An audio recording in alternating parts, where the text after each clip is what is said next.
मुझे याद है जब लास्ट टाइम आपसे बात हुई थी तो आपने कहा था आपने अपनी जाती राय दी थी कि मैं इस हक में नहीं हूं कि मुनर्रिफ अराकीन को इस तरह से दिया जाए या कम से कम पुराने लोगों पर उनको तरजीह दी जाए। लेकिन आपकी जाती राय एक तरफ, जो पार्टी के डिसीजन और पार्टी पॉलिसी आई है उसमें तकरीबन 10 के करीब मुनर्रिफ अराकीन को एक दफा फिर टिकट, क्या मजबूरियां क्या है? क्या पहले से वादे किए हुए थे जो अब वफा करने थे?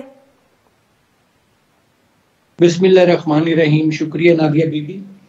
बिल्कुल मैंने जो बात कही थी मैं अब भी उस पर कायम हूँ। मेरी अब भी आज भी जब मैं आपसे बात कर रहा हूँ मेरी यही जाती राय है। लेकिन चूंकि जाहिर है जब वोट ऑफ नो कॉन्फिडेंस हुआ था लास्ट गवर्नमेंट के खिलाफ, तो उसमें जिन लोगों ने फैसिलिटेट किया उनके साथ उस वक्त पार्टी की क़यादत ने ज़ाहिर वादे किए थे और आज उन्होंने अपने वादों का पास किया।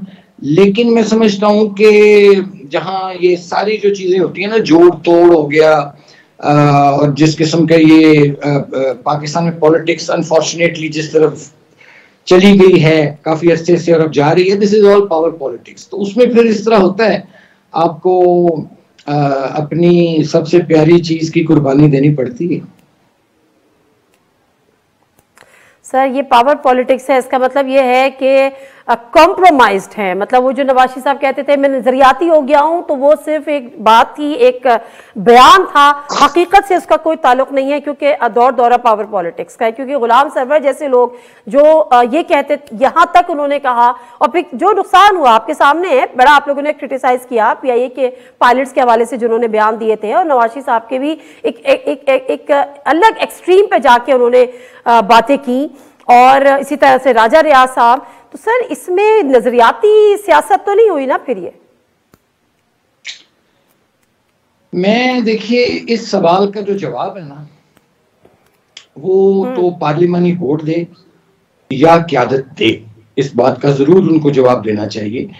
लेकिन ये नजरियाती या गैर नजरियाती वाली बात नहीं है। पाकिस्तान में मुझे बताइए नजरियाती सियासत तो कायदे आज़म के रहलत के बाद से खत्म हो गई थी, उसके बाद से तो पावर पॉलिटिक्स हो रही है, मनी पॉलिटिक्स हो गई। फिर तो जब आप ये चीजें आपके सामने हों तो फिर आपने अगर वादे भी किए हैं लोगों से, तो अगर वो वादे पूरे ना करें तो फिर आपको कहा जाएगा जी वादा खिलाफी है।